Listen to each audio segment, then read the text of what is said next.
नाना जी। कौन? ओह, गुड्डी है ये गुड्डी, हमारी लाडली गुड्डी। कैसी हो? ठीक हूँ। लो आओ, बैठो बैठो गुड्डी। नाना जी आ जाओ, आप यहाँ पर क्यों बैठे हो? अरे गुड्डी, तबीयत थोड़ा नासाज लग रही थी, तो इसलिए सोचा ये दवाई लेके या आराम कर लेता हूँ। तो बस आराम ही फरमा रहा था। अब आपकी तबीयत कैसी है?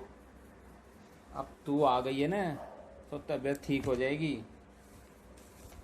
चल ये सब छोड़, अब ये बता कि तेरी पढ़ाई कैसे चल रही है?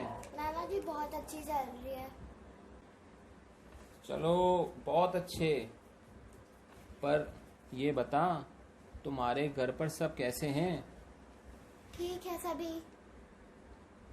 और वो तुम्हारा बाप और रामेश्वर? नाना जी। अरे हाँ हाँ पता है मुझे, सॉरी।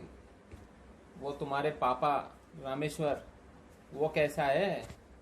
अच्छे हैं। और वो मेरी बेटी सुमन, वो कैसी है? सब अच्छे हैं नाना जी। पर नाना जी आप हमेशा ऐसे ही क्यों पूछते हो? तो क्या करूं, उनके सम्मान में खड़ा हो जाऊं? नाना जी आप उनसे नाराज क्यों हैं? और आप कभी हमारे घर पे भी नहीं आते, नहीं तो नानी भी नहीं आती। कभी वो आया है क्या तेरा बाप, मतलब तेरे पिताजी रामेश्वर, वो कभी आए क्या यहाँ पर? इतने बरस हो गए, ना तेरी माँ आई और ना ही तेरा वो पिताजी आए हैं।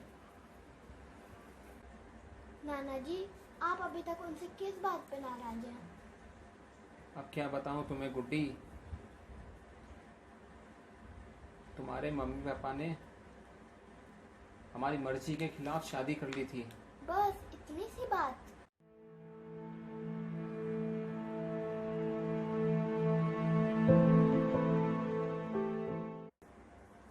हमने क्या क्या सपने संजोए थे, पर सारे सपने तेरी माँ ने चूर चूर कर दिए। 10 साल पहले की बात है, वो पढ़ाई के बहाने अपने सहेली के पास जाती थी, पर वो चोरी चोरी तेरे पिताजी रामेश्वर से मिला करती थी। और एक दिन ऐसा पढ़ने गई कि लौट कर नहीं आई। दूसरे दिन हमें पता चला कि उन्होंने शादी कर ली है। हमें गुस्सा तो इतना आया कि दोनों को जिंदा जला देते, नाना जी। पर क्या करते, हम ठहरे शरीफ और इज्जतदार लोग, और फिर तुम पैदा हो गई। उसने तुम्हें देखने तक नहीं दिया। कुछ समय बाद जब हमने तुम्हारी फोटो देखी तो हमें हमारी बेटी सुमन नजर आई।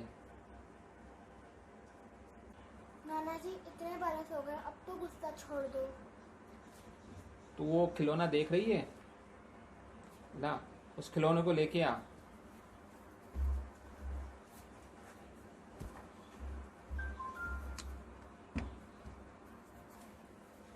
तेरे जन्मदिन पर ये हमने खिलौना खरीदा था कि तुझे हम ये दे सकें, पर तेरे पिताजी रामेश्वर ने लेने से मना कर दिया।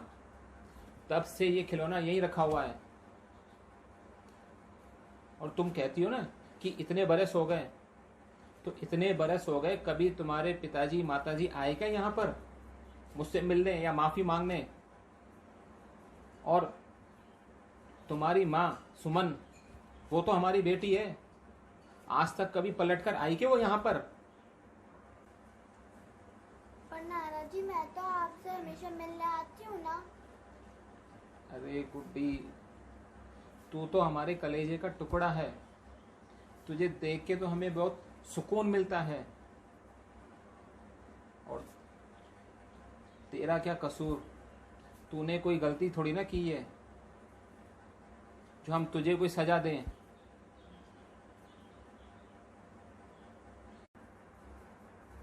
तो फिर नाना जी आप उनको माफ क्यों नहीं करते?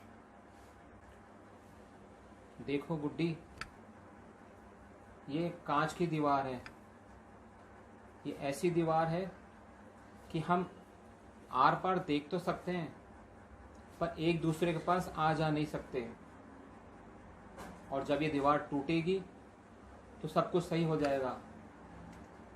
लेकिन ये कांच की दीवार तोड़ने की पहल उन्हें करनी होगी, मुझे नहीं।